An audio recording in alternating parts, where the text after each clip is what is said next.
So hello guys, কি অবস্থা? আশা করি তোমরা সবাই অনেক অনেক ভালো আছো। তো চলে এলাম নিউ একটা ব্লগ নিয়ে। আশা করি তোমাদের এই ভিডিওটা অনেক অনেক ভালো লাগবে।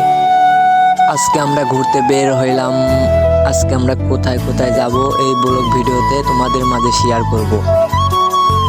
তোমরা যদি এই ভিডিওটা দেখতে চাও তাহলে এই ভিডিওটার পাশে থাকলেই বুঝতে পারবা আজকে আমরা কোথায় কোথায় যাচ্ছি এবং কি কি করছি।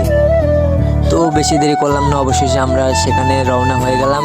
এখানে ব্রিজটা পার হইতেছি, ব্রিজটা পার হয়ে আর একটু গেলেই ওদের বাসা পাবো। ওখান থেকে ওকে তুলে নিয়ে আমরা সামনের দিকে রওনা দেব। তো প্রকৃতি অনেক সুন্দর, যাই হোক আশপাশটাও একটু দেখে নিলাম আর ভিডিও করতেছি। আমরা যাওয়ার সময় একটা ব্লগ ভিডিও বানাতে আছি আর কি।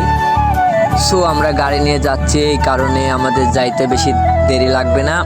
আমরা 1 ঘন্টার জায়গায় আধা ঘন্টায় পৌঁছে যাব। ওখানে যে আমরা পুরো ভিডিওটা তোমাদের মাঝে শেয়ার করব আর ওদের গ্রামটা আমি ঘুরিয়ে দেখাবো। এই এলাকাটা কে কে চেনো, এই ভিডিওটা যারা দেখবা তারা কমেন্ট করবা চেনো কিনা।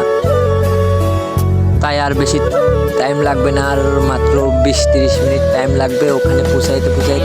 ভাবলাম একটা ভিডিও করতে করতে যাই, অনেক সুন্দর হবে।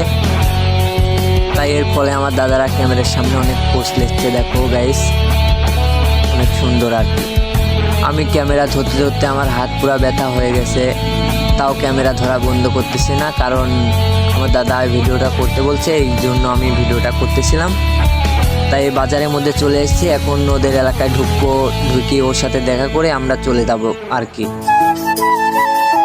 আমরা একটা দোকানের পর দাঁড়াবো, দাঁড়ানোর পর এখান থেকে ওর জন্য ওয়েট করবো।